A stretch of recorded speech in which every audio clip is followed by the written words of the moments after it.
Saxon Algebra 2, Lesson 89. Students, John's giving us a three-parter today. Now, I'll be the first to tell you that there are 3 baby steps. They're not big, meaty, difficult lessons. I think you'll be quite comfortable with them, but buckle in, get comfortable, kick off your shoes, and grab a drink because we're going to be here for a little while. Okay, our first topic is conjunctions. Conjunctions, if you've ever watched Schoolhouse Rock, you know that conjunction junction is a thing. If you don't know, then you need to Google that right away. Conjunction junction, and there's a song that goes with it. And the key word that a conjunction represents, one of the key words, is an and. It hooks 2 sentences together in English. A conjunction does. And it does pretty much the same thing in math. I'm going to show you in the first example how they work, and then I'm going to give you a streamlined version in the second example. And there's just 2 examples in this part. 89.1. Graph 2 things. Whoops.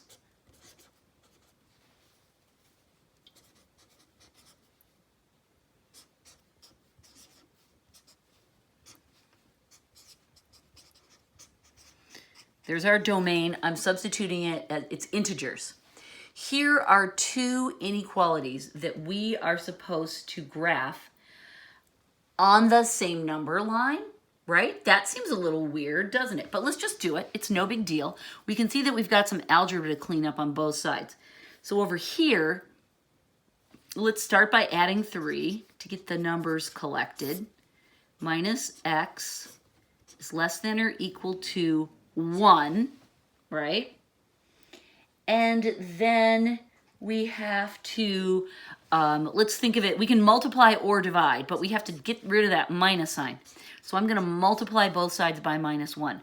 Remember that when I multiply or divide an inequality by -1, we have to flip it. Not change it using the trichotomy axiom. This is different than a negated inequality. This is just pick it up and turn it over. So it's like that. This becomes a positive x. This becomes a -1. Okay, that's graphable. We're good on that side. Now let's go over here and do the same thing. This one's just got some algebra. These cancel. We get x is less than 3. So what we want to do, using a domain of integers, we want to graph the points where both of these are true, where x is greater than or equal to -1 and also less than 3. So I'm just going to make a bunch of points. Okay, greater than equal to -1. I'm doing this the long way right now, all right? That would be points like this, right? We would just go chugga, chugga, chugga, chugga, chugga, right? And it would keep on going because all of these are greater than -1. Then for this one, we would graph it as x is less than 3. So we wouldn't include 3 because it's integers only, but we'd go 2, 1, 0, -1, 2, and then we would keep going, right? These are all closed dots. They're a little sloppy-ish. Okay? What we want for our solution is the place where both dots live. So it would be like that. That's our solution. All right? Points that are greater than or equal to -1, but also less than 3. Integers only. Oh, so this is what we call graphing a conjunction. It's putting 2 solutions and only focusing on where both of them have answers, right? This one is true for the second one. This is true for the first one, but we only want the answers that are true for both. That's kind of doing it the long way. So now we're going to do it the faster way, and John's going to write it the faster way.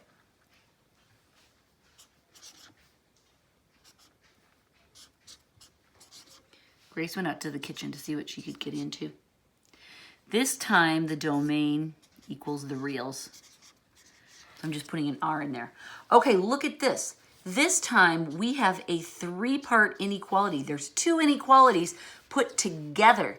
That's the way we're typically going to see conjunctions. Rather than seeing them separately like this, we're going to smush them together into one 3-part trifecta of inequalityness.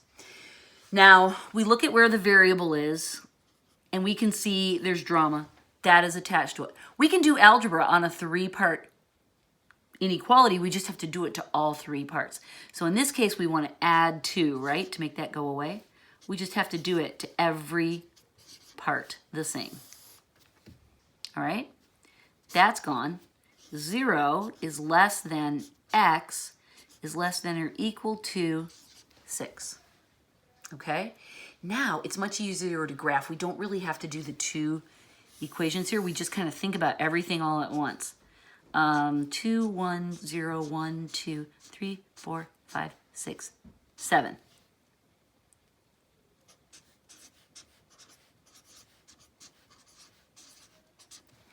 Okay.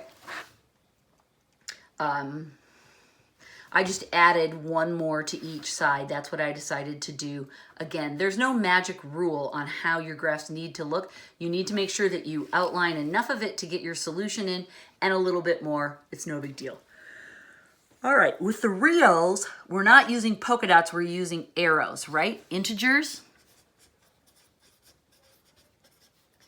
we graph with dots. Reals, we graph with arrows. I will remind you of that as many times as you need to be reminded. Okay, so this time we want it to go all the way down to 0 but not include 0, so I'll put an open circle. And we want it to go all the way up to 6, and it can include 6, so that will be colored in. Right? And then it's everything in between. Notice that the dots need to go right on the number line. We don't float them above. This was just a learning example. We're not going to do it like this. We're going to do it like this. So put the circles right on the number line, and then you can draw your connecting line above it just so that you can see clearly where that line goes. All right, these are conjunctions, 3 parts, and we're graphing what's true for all of them together. Now we have a little thing called disjunctions. What? It's part B. And as you might guess by the name, they're kind of opposite-y. Okay? Example 89.3. They're kind of opposite-y of the others. Graph minus x greater than 3, or look at what their code word is. Not and, but or.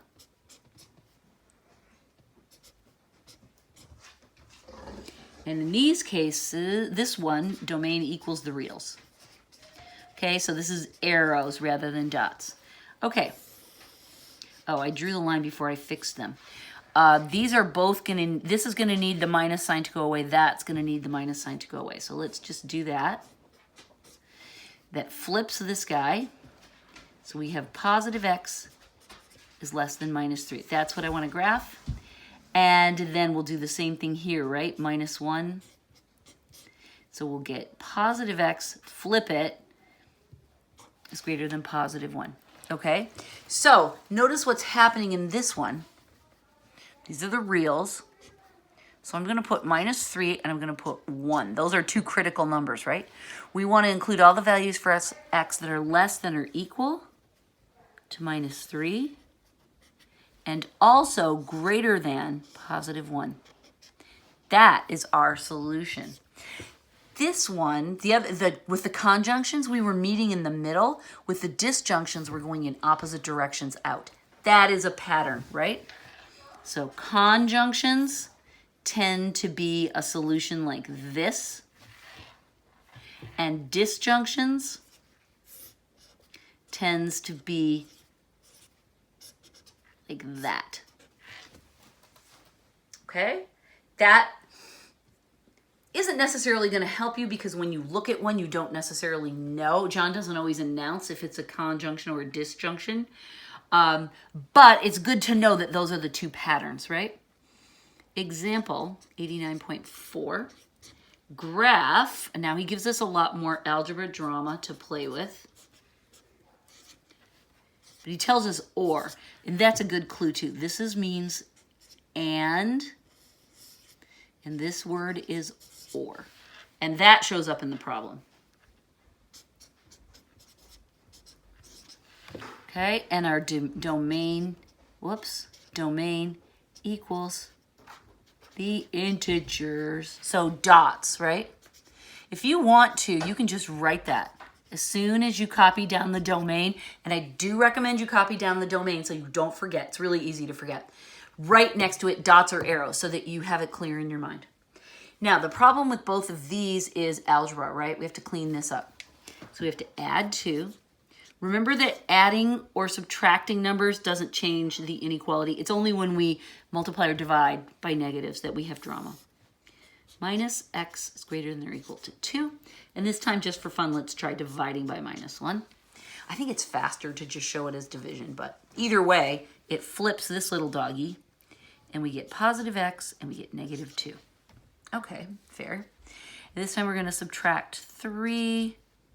And again, this doesn't affect, because we're just subtracting, it's fine. X is greater than 6. Okay, now we have 2 graphable puppy dogs.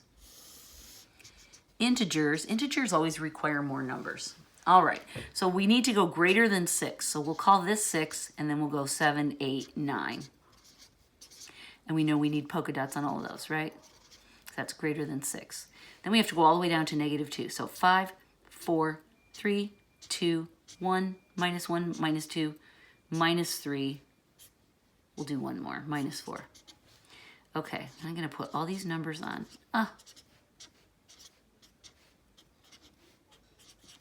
Right?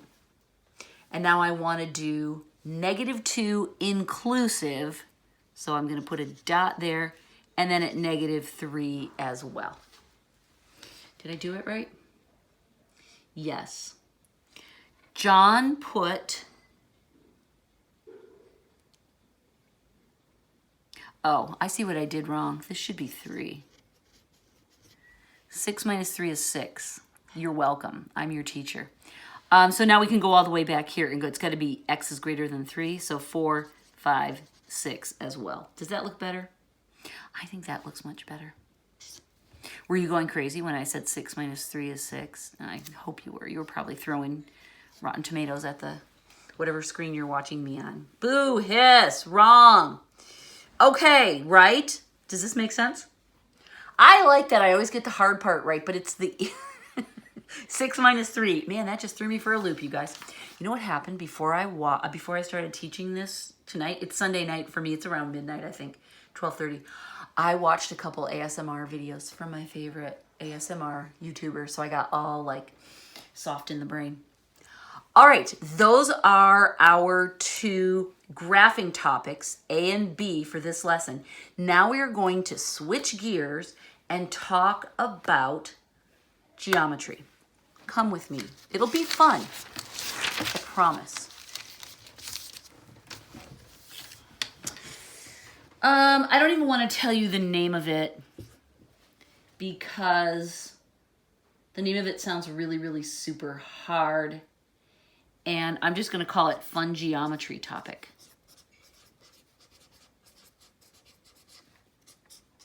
Okay? Let's try a couple exclamation points. That'll help. I'm going to remind you of something that we've already studied.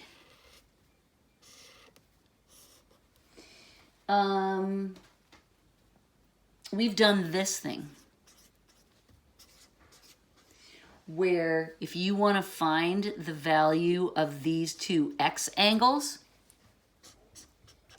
you take the 2 intercepted arcs and you divide them by 2. You add them together and you divide them by 2, and that would give you x equals 85. We've done this before, right? And then we also did it if the lines intersect outside. Right? This is the angle.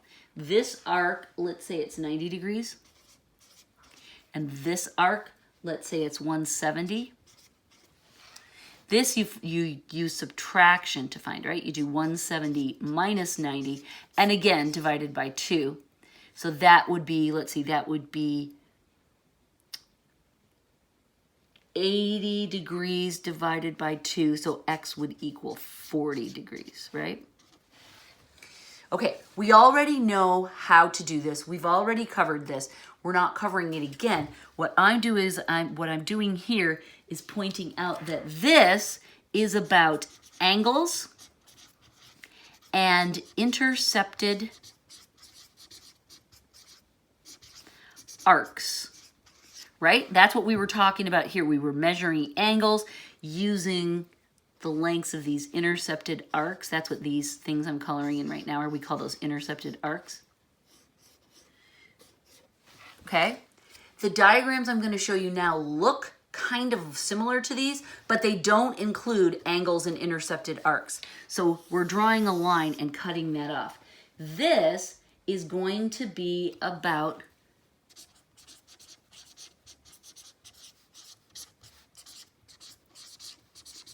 I'm going to say lengths of segments. There's a weirder, longer name, but I don't want to tell you yet. The pictures look kind of similar because we take a circle and we draw an X on it. But this time, instead of talking about the angles or the intercepted arcs, we're talking about the lengths of these 4 lines. If you imagine each part of that X as a separate line, and there's a really cool pattern that forms. What I like to do when I'm writing these numbers, if it's at all confusing, I write a circle and I make the circle touch the line that that number belongs to, because otherwise I get confused. And here's the way it works. The 2 lengths of the segments that make up the same line, if you multiply them together, they will be equal to the lengths of the segments of the other line. What? Look at that. Isn't that cool?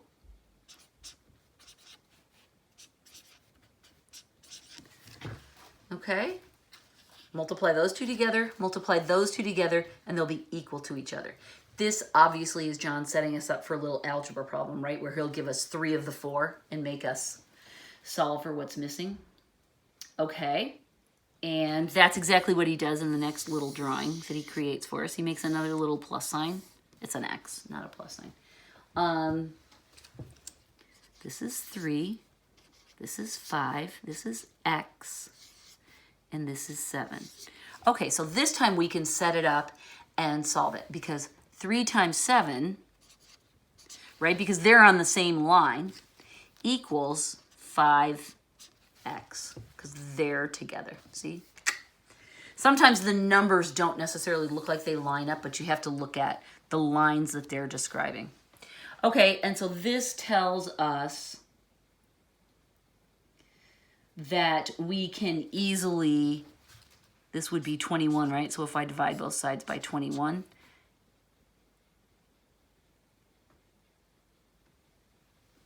oh, no, I did that wrong. Wow, my brain is blanking. There. 21 over 5 is the length of this segment, which is going to just be over 4, right? So that sounds about right. 3 and 7, 4 and 5. Okay. So that's the kind of problems that we'd be doing. Don't be like me, kids. Remember how to do algebra. All right? So that's how we use the lengths of the segments when the lines are crossing within the circle. What about when the lines are crossing outside the circle, right? We got Teenage Mutant Ninjas tying their scarves on. 3, 2, 5, 10. This is a little bit different. Look at what we do. 3 times 3 plus 5 will be equal to 2 times. Okay? This first problem that I give you establishes the pattern, or the formula, if you will. We take the outside number and we're going to multiply it by the total number. 3 plus 5 is the total. We take the outside number and we multiply it by the total. Makes sense? So 3 times 8 will be equal to 2 times 12, and that is indeed 24 equals 24. Okay?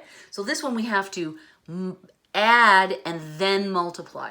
Confusing, right? Kind of. It's really confusing if you mix this up with the other thing, with the arcs and the intercepted arcs and the angles.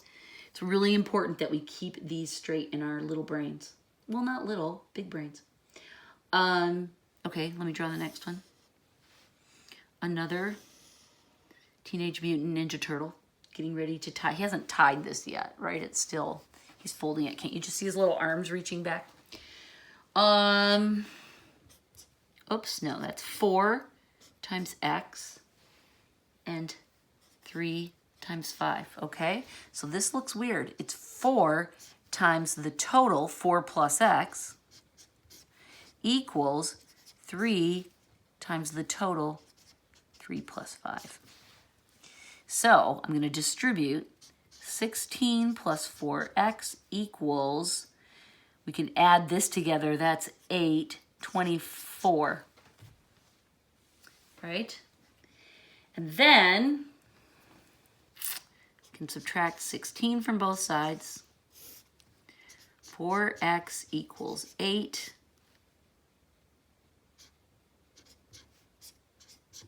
And we get x equals 2. So that would be 2 right up there. All right? So that's a slightly different scenario than these, right? These we could just multiply, the two that were on the same line, and set them equal to each other.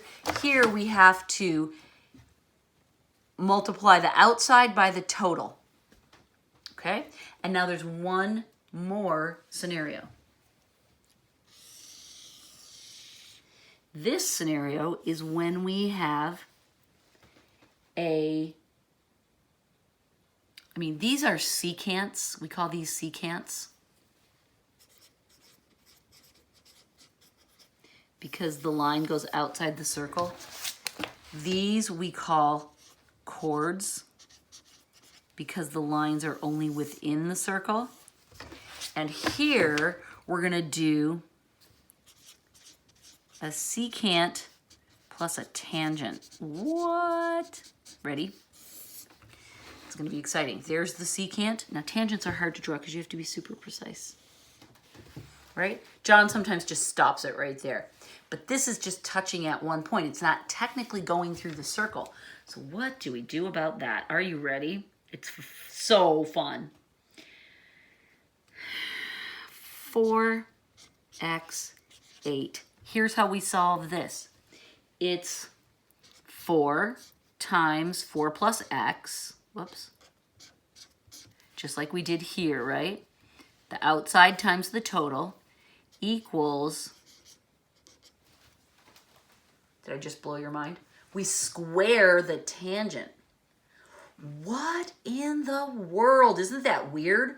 So tangents, you square them. They don't have anything to be multiplied by, so you just have to multiply them by themselves. So this would be 16 plus 4x equals 64. Come on, that's weird. I'm just algebra-ing this. This would be what, 48? The algebra is simple. I don't think you're going to have any problem with that. It's just remembering these weird patterns of adding and multiplying and squaring and yikes, right? So we get x equals 12. John did not technically show these as examples, which again, I think is very weird of him to do that. But we don't have to. Okay, so there are 3 different types. We have these 2 of our old angle and intercepted arcs. But for what we learned today, doing the lengths of the segments, the first type was with the chords, right, where we just multiply the 2 chunks together. The second type were the secants, where we did outside times total, and then the third type were the secant and the tangent mixes. This is the hybrid, right? Where we did the secant the other way, where we do outside times total, and then the tangent is the outside squared. What? They're not super hard. It's just trying to remember which is which. All right? Now I'm going to tell you one more thing. John is going to, in the second half of this book, he's going to get even more involved in doing this. After he shows us something cool in the world of geometry, he feels it incumbent to provide a proof of exactly why that is true. And here's where I'm at. Proofs are cool, proofs are important, proofs are useful, but until you study them from the beginning, they're super confusing. So I'm not going to have you start looking at these now, because at the beginning of next year, the advanced mathematics course that Vivian, Laura, and Jayla are taking now, John goes through a really nice intro to proofs, and we're going to practice doing some that, you know, it's like ABC instead of trying to read War and Peace. So let's not read War and Peace. Let's wait till next fall and we'll do ABC, and it will make sense and you will like it. We're not going to waste any time on this. I just want you to know it's here.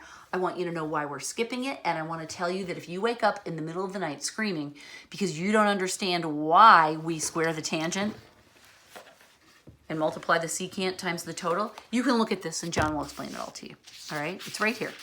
Page 371. Just leave your book by your nightside table, and then when you wake up, there it will all be in its glory for you to understand. Okay?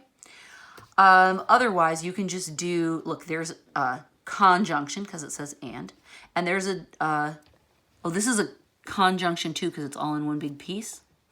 And here are some of those cute little problems like we did. You can see there's no angles or intercepted arcs for you here. So you know, oh, it's not that other thing we learned. This is the new where you multiply and add, right?